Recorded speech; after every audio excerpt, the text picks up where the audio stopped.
Hello, and welcome to Dreamy Tales, a sanctuary where everyone can experience calm and a touch of magic before gently drifting into sleep. Tonight, we invite you on another enchanting journey, a story that helps soothe the mind and nurture a sense of peace. Before we begin, let's take a moment to prepare our bodies and minds for a comforting, restorative rest.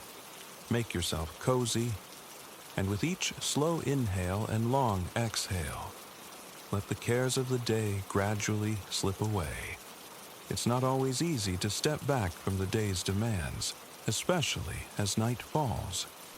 Yet, remember, the less we worry about how quickly we'll fall asleep, the simpler it is for our minds to release any remaining tension. Allow the gentle flow of your breathing to wash away lingering concerns, and let the story ahead guide you into a state of deep relaxation. Now, settle in, and let the dreamy atmosphere softly wrap around you.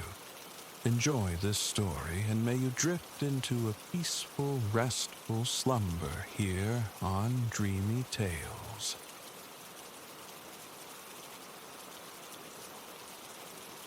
Imagine an ocean ablaze, sapphire depths swallowing the horizon where sunlight scintillates, a molten gold seam stitching water to sky. Listen, and the air carries the distant lament of gulls, the ceaseless percussion of waves surrendering to sand. An island materializes from the aqueous expanse. A riot of palms and dense undergrowth claims its heart, encircled entirely by beaches of bleached gold sand. Here and there, diminutive settlements nestle, their forms indistinct, woven seamlessly into the verdant tapestry. From one such cluster of structures, a slender trail snakes inward, and it is here our passage commences. A warm exhalation of wind stirs the palm fronds overhead.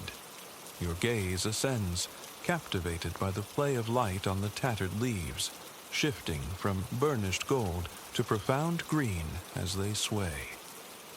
Sunlight performs a fleeting ballet across your face.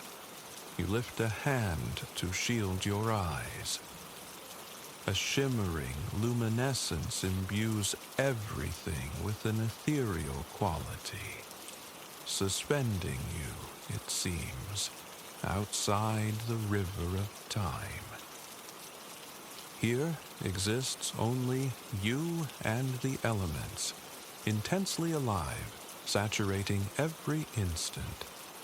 The languorous heat imposes its own tempo upon the day. Seconds dissolve into the drone of unseen insects, the ceaseless rustle of palms, the glint of sun through lowered lashes. This island possesses a singularity, you sense, unlike any terrain previously trod. Secrets lie dormant beneath its surface, awaiting discovery, perhaps by your own curious passage, perhaps by another wanderer drawn to its enigma. The notion resonates, lending an unexpected gravity to your otherwise aimless peregrination this sultry afternoon.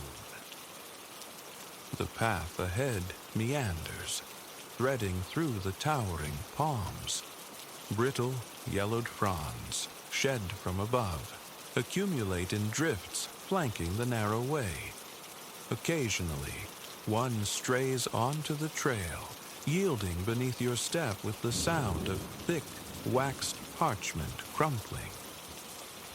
The air hangs heavy, freighted with perfume. You discern the fragrant sweetness of coconut and pineapple interwoven with deeper umber notes of ancient wood and damp earth. A saline tang, the unmistakable signature of salt and seaweed, permeates the blend. A constant reminder that the ocean's embrace is never distant. This is a place where the vast reservoir of the sea exerts an undeniable presence. You feel its pull, an invisible tether drawing you shoreward. Each time you have ventured forth on this island, your steps have inevitably led you to stand at the water's edge, gazing out upon the glittering immensity of blue and green. Moments have arisen when the urge was almost irresistible to abandon the sandy verge, stride directly into the surf, and surrender to the turquoise waves, swimming, spinning, splashing, utterly free, unburdened. You comprehend the allure that fills storybooks with chronicles of the sea and those who chose it for their home. Whether born of romance, daring, or stark necessity, the decision to forsake solid ground for a life afloat holds a potent fascination. To feel the groan of aged timbers beneath your feet, hear the sharp retort of canvas sails snatching the wind. The sensations beckon. Pressing onward, you arrive at a bend where a palm has grown askew, its trunk barring the trail. You reach out, your palm meeting the coarse, scaly bark as you negotiate the crooked obstacle. It serves as a tactile reminder. You are merely a transient guest among these arboreal elders. They have witnessed countless others pass this way, registered the crunch of innumerable footfalls, and will persist long after your presence fades from this place. As you proceed, a delicate prickling of moisture beads upon your skin. Days and nights alike are steeped in warmth and humidity, rendering the sporadic breeze that curls around you a profound relief. As it teases the nape of your neck, a coolness begins to bloom. For an instant, your mind achieves clarity, as if a languid haze has momentarily dispersed. The serrated edges of the palm fronds sharpen. The tangled undergrowth radiates a more vibrant green.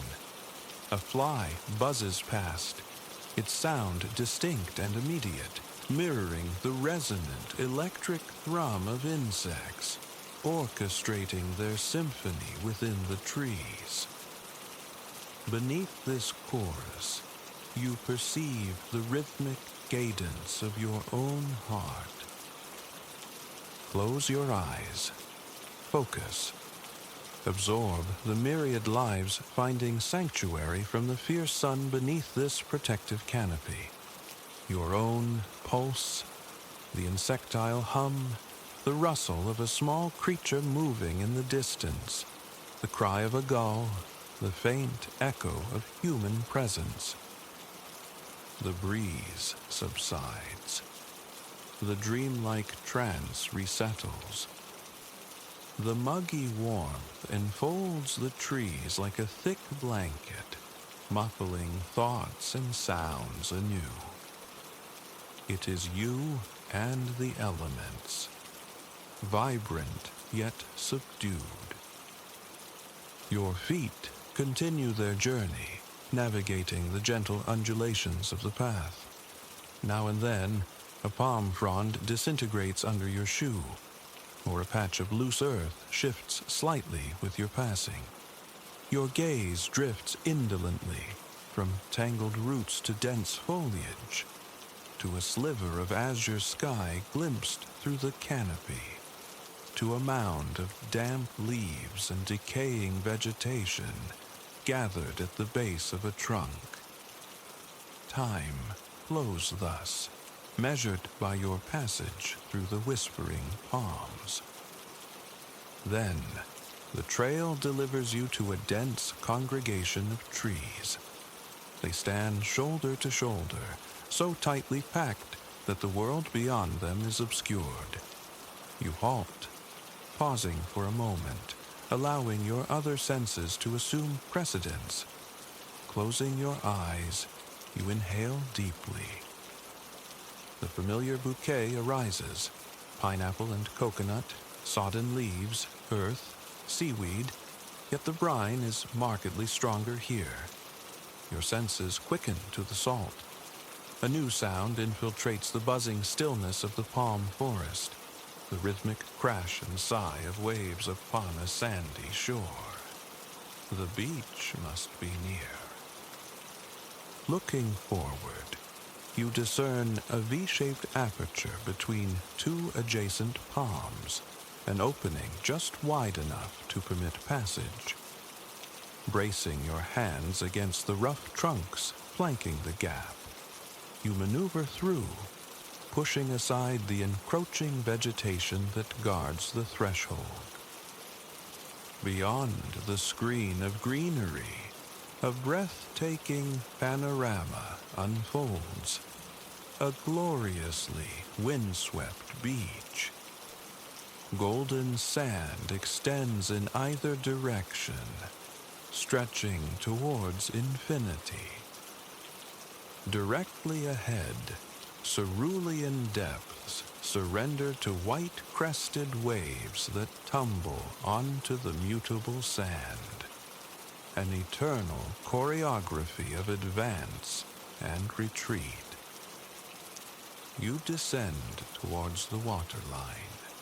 A recent wave has left behind a tracery of foam, a darker, ephemeral outline of its reach. You trace this damp demarcation with the toe of your shoe, retreating just as the next surge rolls towards you. As the water approaches, you stoop, letting it sluice over your fingers. It is surprisingly warm. Grains of sand embed themselves in your fingertips as the receding wave tugs gently at the submerged weeds. Straightening, you scan the length of the beach.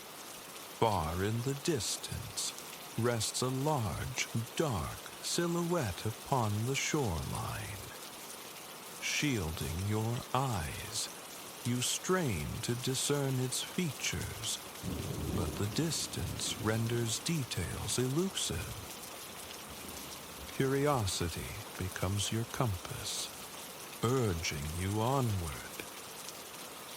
With each step, the incoming waves lap over your footprints, erasing them.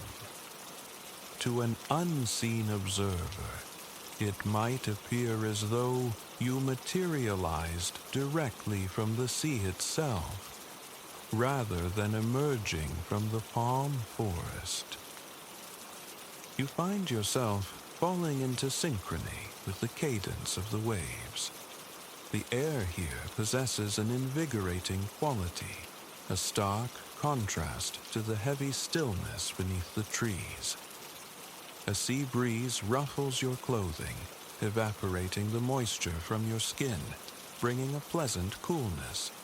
Occasional gusts lift curtains of loose sand, sculpting miniature dunes along the berm, separating forest from shore. Every gust paints a flurry of whitecaps onto the blue expanse. Even from this vantage point, you can perceive the deeper water, churning, restless. Before long, you are close enough to the dark shape to register specifics. It is, unmistakably, a large, antiquated wooden sailing ship, beached here for what appears to be a considerable time. The vessel rests at a precarious angle, tilted onto its side. You observe gaping wounds in the hull, sections of timber paneling torn away from its flanks. You ponder its intended destination when fate intervened. The identities of those aboard, the circumstances that led to its wreckage upon these solitary shores. Approaching the ship, its sheer scale becomes truly apparent. Standing beside it, you feel dwarfed by the immense hull, portions of which are encrusted with salt, sand, and barnacles. Its dark wood presents an imposing silhouette against the azure sky. You crane your neck, tracing the lines of the masts upwards. A segment of the keel is exposed. You extend a hand, touching the surface. It feels rough, abrasive, as though years adrift have transmuted this man-made vessel into something elemental, more akin to the deep water itself than an object crafted on land. Clumps and tangled skeins of old, desiccated seaweed cling to the wreck like macabre decorations. Thick, frayed ropes dangle limply, swaying intermittently in the breeze. They appear almost petrified, perhaps waxed or tarred long ago, or perhaps merely transformed by time into curious artifacts a beachcomber might collect. Methodically, you circle the ship's perimeter until you reach the breach in the hull. Peering inside, you see it opens into a storage hold, cluttered with wooden crates, sturdy chests, and burlap sacks. You rest a hand on the splintered wood. In that instant, a peculiar sensation courses through you. A summons, an inexplicable urge to explore this derelict. You cannot articulate it, yet you feel irresistibly drawn, as if the ship itself exerts a magnetic force. The ship, it seems, has chosen you. With a swift glance back along the empty beach, you hoist yourself into the belly of the wreck and begin your investigation. Subdued daylight filters through scattered holes and fissures in the aged wood.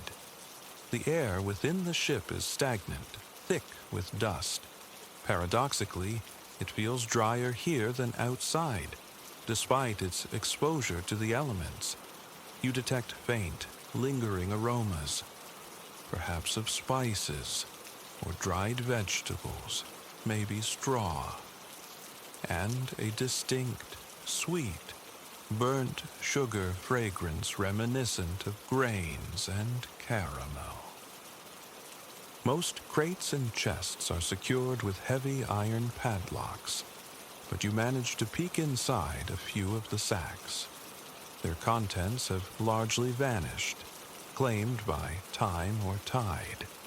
You discover an old, shriveled lemon, hard as a river stone, and a glass bottle sealed with a tightly fitting stopper. Navigating the dimly lit labyrinth of storage containers, you soon encounter a flight of stairs ascending to an upper deck. An uncanny certainty settles upon you. You will be safe here. It is as though the ship itself wills your presence, sanctions your exploration. The wooden steps groan under each footfall, the sharp sound reverberating through the silent space. A fleeting impulse urges quietness, lest you disturb someone. But then you recall, this vessel was abandoned long ago. There is only you, the forgotten cargo, the sand, and the sea. Reaching the next landing, you find yourself in the crew's quarters. Old, musty hammocks hang suspended from the ceiling or are strung between support beams. Many are reduced to tatters, remnants left by their former occupants in the aftermath of the wreck. There is little else of note here, so you continue upward, ascending to the next level, which lies open to the sky.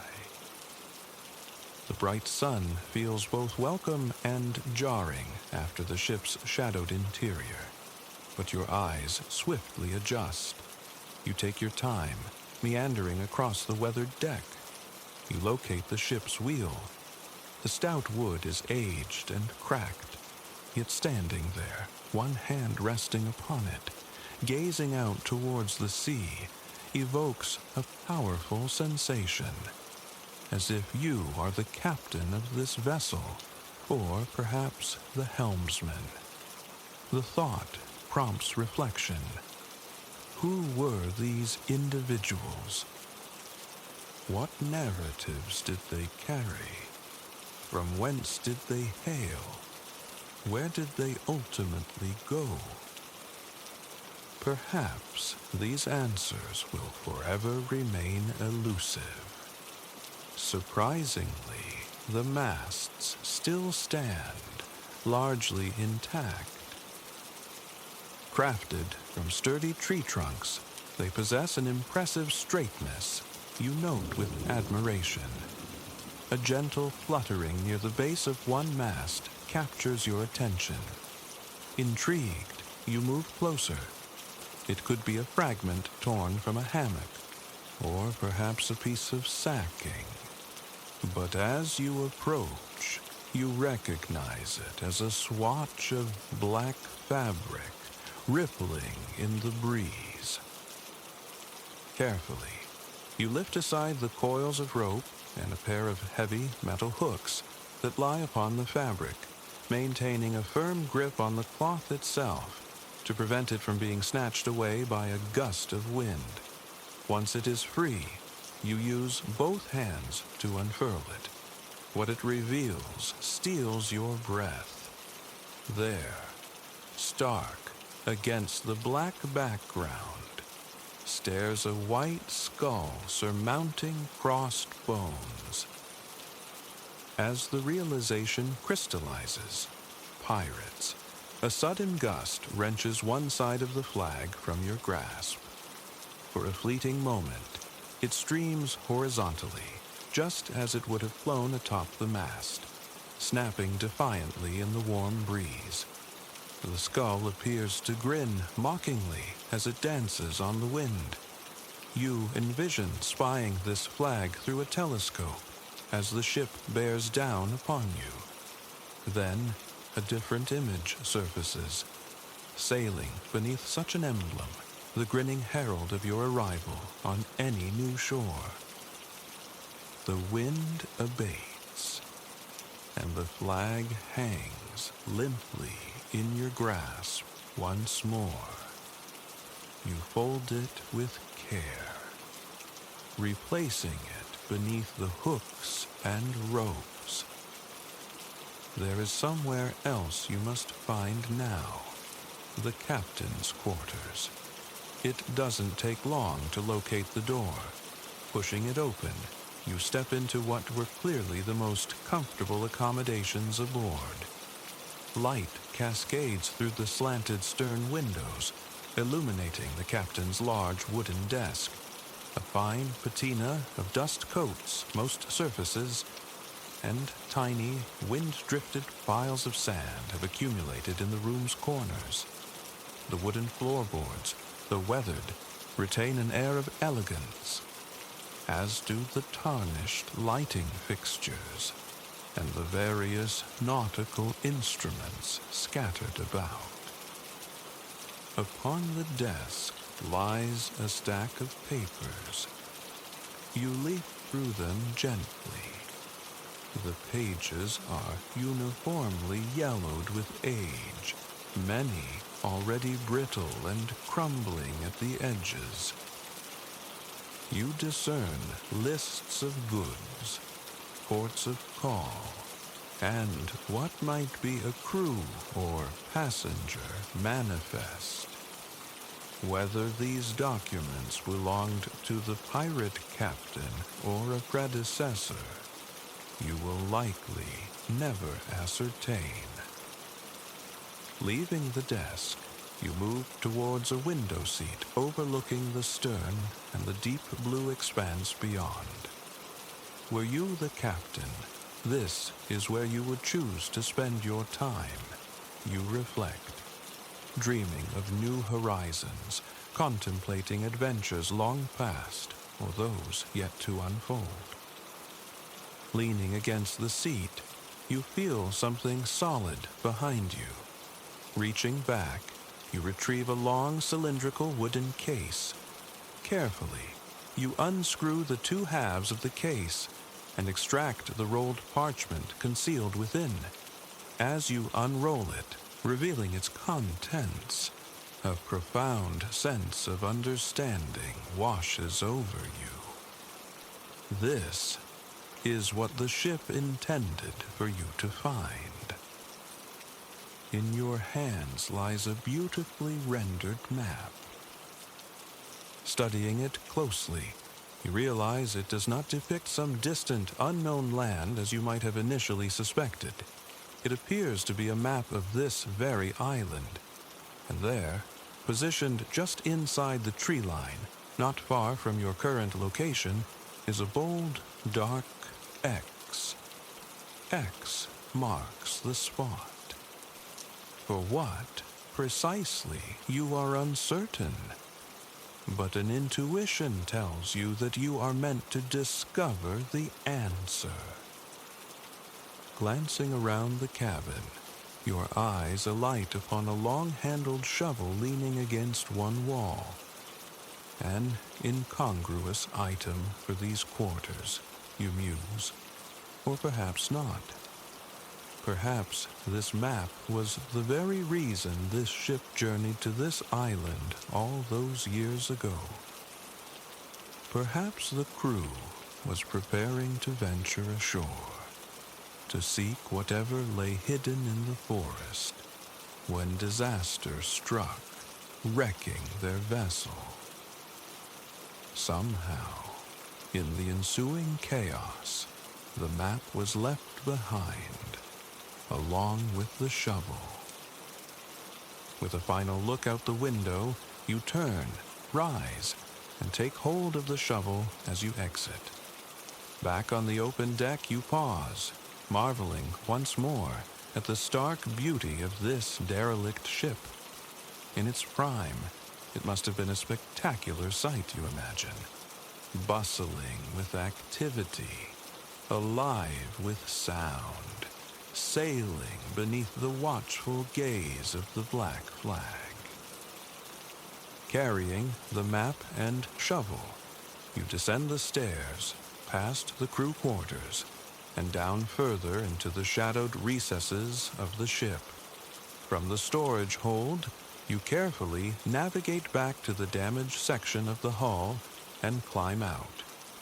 While the feel of sand beneath your shoes is a welcome grounding, a distinct tingle travels up your spine as you recall the almost magical sensation of being aboard the pirate vessel.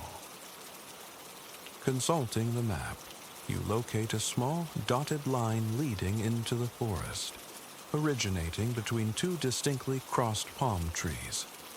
You scan the tree line, searching for this unique feature. It doesn't take long to spot them. Two palms whose trunks intersect, forming an almost perfect X. The sand surrounding the ship is soft and yielding.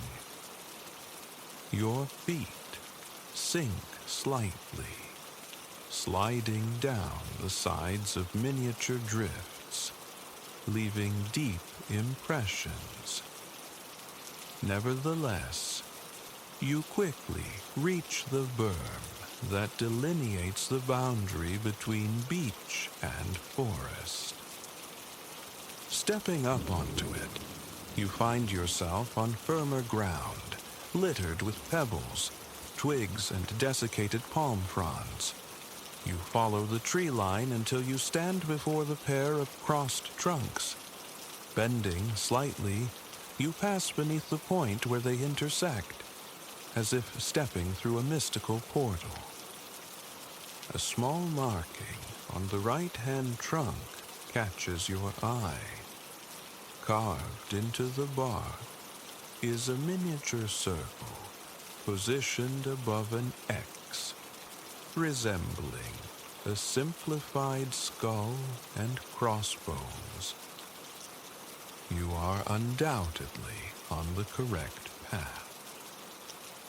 Now, Back within the forest's embrace, you notice the light has diminished considerably. Sunset approaches. The day is already beginning to fade, preparing for the encroaching twilight. A soft breeze drifts inland from the beach, sufficient to keep this section of the palm forest relatively cool. Looking ahead, you discern what appears to be a faint footpath, winding deeper among the trees. Its trajectory roughly corresponds to the dotted line on the map, so you decide to follow it. Crackling fronds fracture beneath your steps. Insects drone their vespers. Further along, the path leads you into a secluded grove. According to the map, this cluster of trees encircles the location marked with the X. You begin by approaching the nearest tree, inspecting the rough bark of its trunk. Just as you suspected, the same carved symbol appears. You proceed to the next tree, which also bears the mark. Onward you move, examining each trunk in turn. Each time your fingers brush against the bark, you feel an increasing connection to this enchanting place, more deeply enveloped by its dreamlike essence. Perhaps it is that same magnetic pull you felt aboard the ship, or perhaps simply the knowledge imparted by the map that draws you inexorably towards the center of the grove. As soon as you step into the circle formed by the trees, you know you have arrived at a place of significance. There, on the ground before you, lies a large X fashioned from carefully arranged pebbles of diverse colors. The stones glitter faintly in the waning sunlight, filtering down through the palm fronds. X marks the spot. You whisper aloud, feeling the reassuring weight of the shovel in your hand. You pause for a moment, absorbing the tranquil beauty of the forest, appreciating this artful signifier laid down so long ago. You do not know who left these marks, nor who charted the map, but you offer a silent gratitude for leading you on this captivating adventure. The hum of the insects seems to amplify as you focus on the pebble design. Lifting the shovel, you place its pointed tip into the earth beside the X and begin to dig. Seconds merge into minutes, marked by the rhythmic thud of the tool biting into the soil. The warm air closes in around you. You feel moisture gathering on your arms and neck. A light breeze ripples through the trees, carrying a hint of the cooler air awaiting you back on the beach. You will return there soon enough, once your current task is complete. Then, the shovel strikes something solid, emitting a distinct metallic clang. It jumps slightly in your hand. Setting the tool aside, you kneel beside the excavation. Using your hands, you brush away the loose soil from the object the shovel encountered. A large wooden chest, bound with heavy iron straps. The scents of coconut and pineapple, damp leaves and seaweed flood your senses, grounding you firmly in this place, this moment. Exhaling slowly, you carefully pry open the lid of the chest. Gemstones, gold, and silver coins glitter and chime softly as dusty shafts of light pierce the gloom, bathing them in a muted radiance. Old papers, yellowed and fragile, some held together with leather thongs, are piled in one corner. Garnet rings and emerald-studded necklaces lie jumbled together with delicate ladies' hat pins, cryptic notes, and doubloons. And there, resting lightly atop the hoard, is a delicate glass bottle containing a rolled message. You cannot decipher the script as it faces away from you. As you lift the bottle, something inside jingles, striking the glass. A small piece of jewelry, perhaps, or a single coin, you speculate. As far as you are aware, you alone possess the knowledge of this hidden treasure. It is a secret shared only between you and the island. Only the insects and the stoic palms have borne witness to your discovery this day. You carefully set the bottle with its message beside the hole and close the heavy lid of the treasure chest. Your secret is safe, you murmur to the silent grove. Then, taking up the shovel, you begin replacing the excavated earth. However, instead of recreating the simple X with the pebbles, you arrange them to form the X with the circle above it, mirroring the symbol carved into the trees. Carrying the shovel, the map, and the glass bottle, you make your way out of the palm grove, passing once more beneath the crossed trunks. You retrace your steps along the tree line, descend the berm, cross the soft sand, journeying all the way back to the beached pirate ship. Climbing back through the breach in the hull, you ascend the flights of stairs to the captain's quarters, where you leave the map and shovel. Then, you emerge onto the open deck, just as the sun begins its final descent. The sky along the horizon ignites in fiery reds, feathered with deep orange hues that bleed into the darkening blue above. You turn the bottle absently between your fingertips, listening to the faint, intermittent jangle of the small object concealed within. Someday, you will open this bottle. Someday, you will read the message when you feel ready for the next adventure it might herald. And someday, perhaps, you will return to the forest, to the reburied treasure, when the time feels right. But for now, you remain here, breathing the sunset air aboard the old pirate ship. You listen to the ancient creak of wooden boards beneath your feet. Imagine the sharp snap of black sails catching the wind, and feel the expansive freedom of a life lived upon the sea, gazing towards endless, beckoning horizons. A day of resplendent sun unfolds. Cerulean reigns supreme in the heavens, an immaculate, unblemished canvas mirrored by the vast ocean stretching beneath. This water seems lit from within, a magical luminescence catching the sun in diamond-like sparkles. For this moment, the sea's surface holds an almost impossible stillness. The wind, a breath held, allows waves to unfurl in gentle scrolls towards the waiting sand. Their arrival is a balm, a steady, lulling cadence washing hushedly over the shore, receding with a soft sigh, an ebb and flow composing the tide's hypnotic measure. Initially, the rhythm feels constant, each wave a perfect echo of the last, arriving, retreating. Then, a fleeting surge in the breeze lends the waves a brief crescendo, their voices rising slightly. Though regularity defines the pulse, attentive ears discern subtle variations, whispers of change.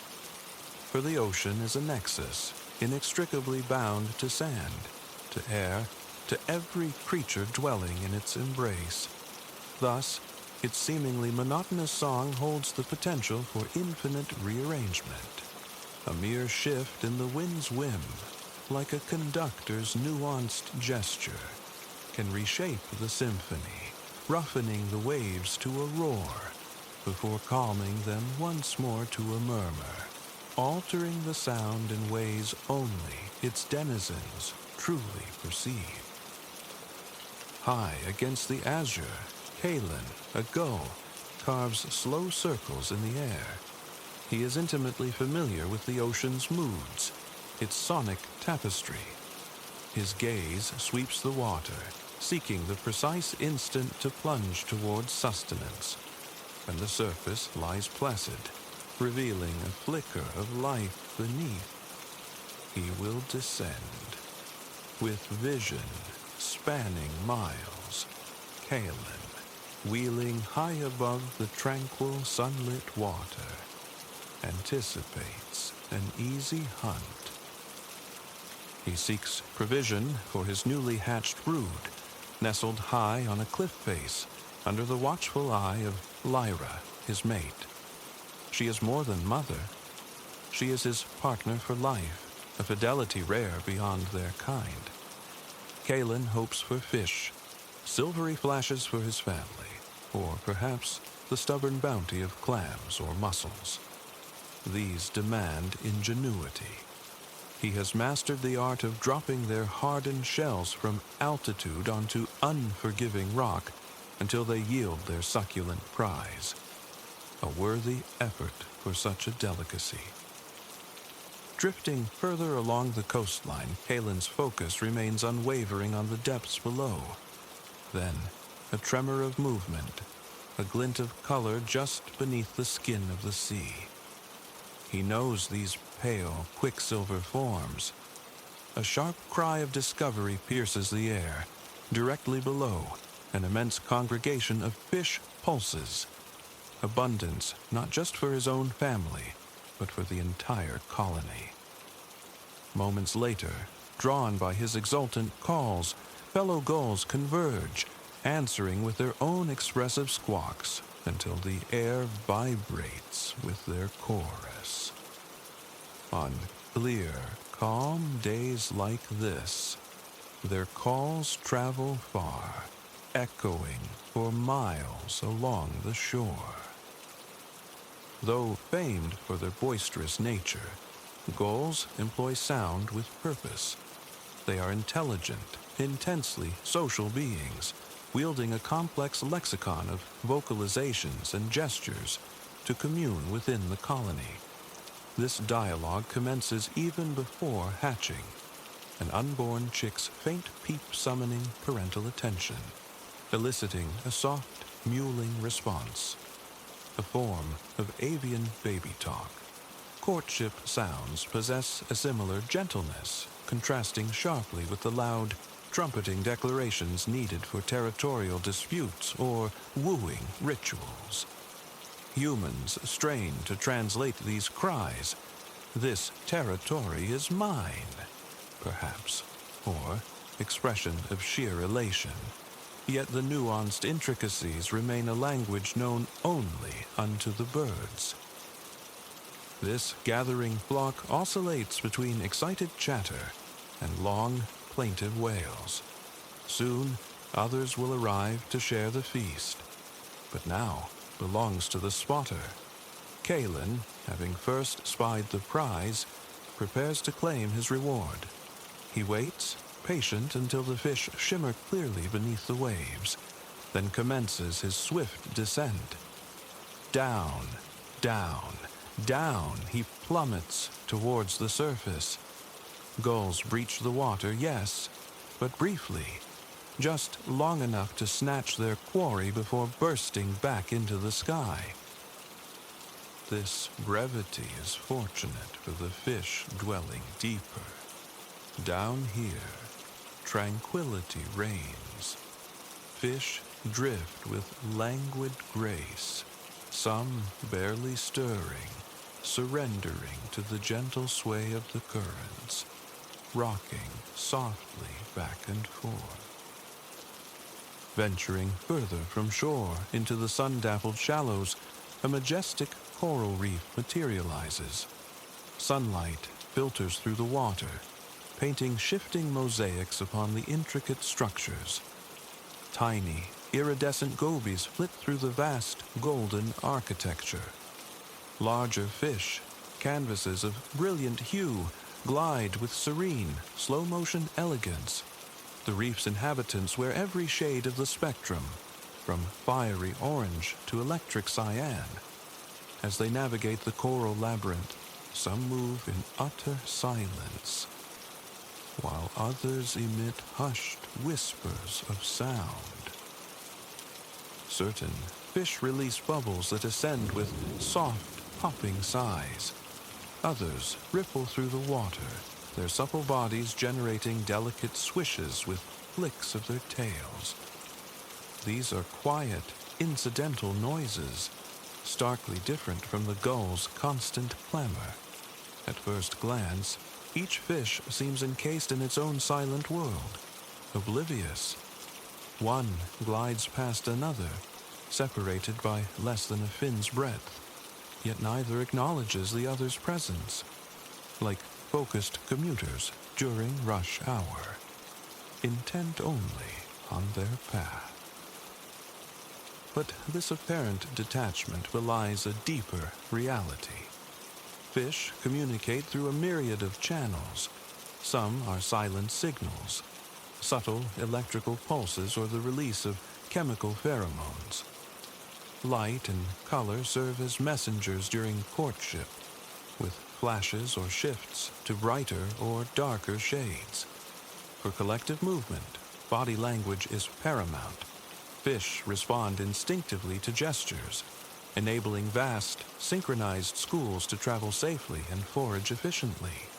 Yet, for most marine life, sound remains the primary conduit, traveling even faster underwater than through air. A vibrant coral reef, teeming with life, resonates with sound as much as with color. Azurus, a fish of brilliant blue, circles the reef, emitting a soft, purring vibration. This male seeks a partner, hoping his call will capture the attention of nearby females. He repeats the sequence of purring pulses again and again, swimming over the coral. The sound originates from his swim bladder, the organ contracting and vibrating to produce the low buzz. Other fish generate noise by grinding pharyngeal teeth or snapping their jaws. Herring possess the peculiar ability to communicate via high-frequency gas emissions. Unconventional, perhaps, but seemingly effective for keeping shoals cohesive in the dark. Fish perceive sound differently than humans. Vibrations detected by their inner ears convey mating calls, warnings, or myriad other messages. A dominant clownfish, for instance, snaps her jaw, producing chirps and pops that assert her authority.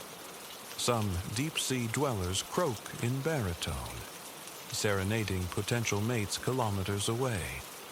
The meanings of other sounds remain elusive, perhaps marine equivalents of songs, shouts, or chants.